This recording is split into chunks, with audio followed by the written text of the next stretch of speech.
ભગવાન દ્વારકાધીશની અનન્ય કૃપાથી ભગવત કાર્ય થાય અને પિતૃઓની કૃપાથી આ ભાગવત સપ્તાહનું કાર્યક્રમ થાય. એટલે દેવ અને પિતૃ આ બંને રાજી થાય ત્યારે એના ફળ સ્વરૂપે આ યજ્ઞ કાર્ય થાય. અને ખાસ કરીને અમારે અહીં આવવાનું એક જ આયોજન છે કે આવું સરસ મજાનું કાર્ય થયું. ભગવાન દ્વારકાધીશની ધ્વજાજી આપના પરિવાર તરફથી અર્પણ થઈ.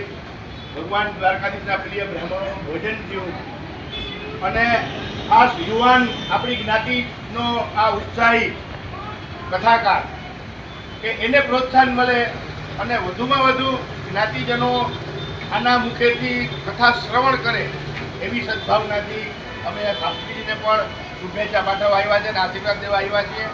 ભગવાન દ્વારકાધીશ શાસ્ત્રીજી તમને ખૂબ જ મા સરસ્વતીની કૃપા ઉતરે એવી ભગવાન દ્વારકાધીશના શ્રી ચરણમાં અમે પ્રાર્થના કરીએ.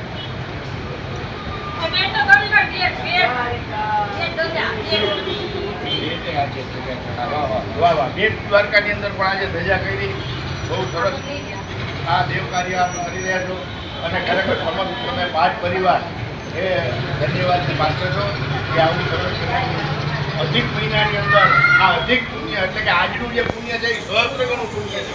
એ સહસ્ત્ર ગણું પુણ્યની અંદર ભગવાન દ્વારકાધીશને અને તમારી કુળદેવીને અમે પ્રાર્થના કરીએ કે પુત્રોત્તર તમારે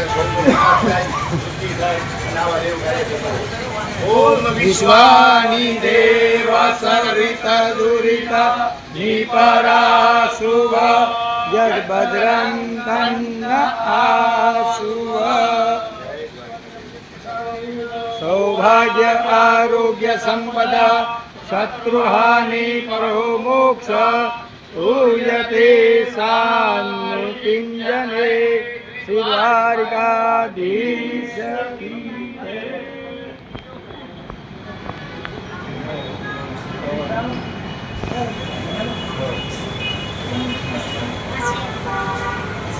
દ્વારિકાધીશ.